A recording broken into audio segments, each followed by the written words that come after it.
Pour moi, être mentor pour Pépite, c'est accompagner les étudiants entrepreneurs dans leurs projets sur tous les aspects liés à l'entrepreneuriat. A l'inverse, être mentor, ce n'est surtout pas materner, mais adopter la posture bienveillance sans complaisance. Être mentor pour Pépite, c'est éclairer un chemin avec la torche de l'expérience. A l'inverse, être mentor, ce n'est pas réussir par procuration. Les rassurer. Les rassurer parce que c'est aussi leur faire comprendre, entendre que l'échec, eh bien, on ne doit pas en avoir honte, on ne doit pas en avoir peur. C'est très constructif et c'est même indispensable dans le parcours d'un entrepreneur. L'écoute, parce que la solitude est une des grandes difficultés du porteur de projet. En un mot, mon rôle de mentor chez Pépite, c'est orienter.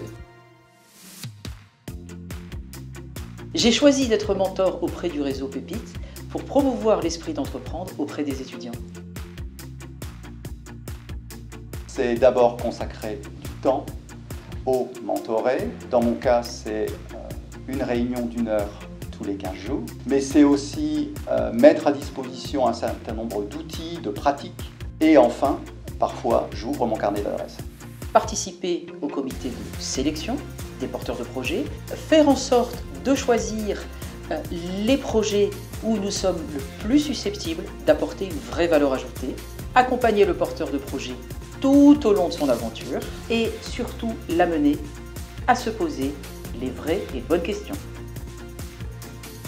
Je trouve ça formidable et très enrichissant de découvrir ces jeunes avec des idées de création parfois très simples mais pleines de bon sens, parfois très créatives. C'est aussi pour moi me remettre en question en fait, malgré l'âge et l'expérience. Qu'est-ce que ça m'apporte? Un coup de boost, d'être au contact d'étudiants vifs et dynamiques.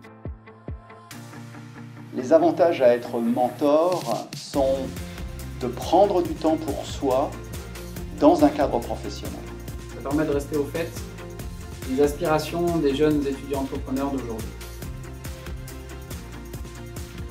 Je suis convaincu que la jeunesse est une immense source d'énergie et de création, mais que pour ne pas s'épuiser, elle a besoin d'être canalisée, d'être orientée. Pour ça, elle a besoin de conseils, elle a besoin de retours d'expérience, elle a besoin de nous, et donc demain de vous. Restez vous-même, soyez un guide.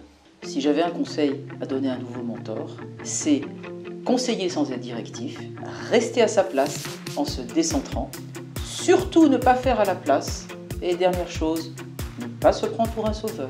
Continuez d'être curieux, car eux le sont. Ils ont vraiment besoin de comprendre et découvrir nos expériences. Ils ont besoin de vous. Venez, vous ne le regretterez pas, on vous attend.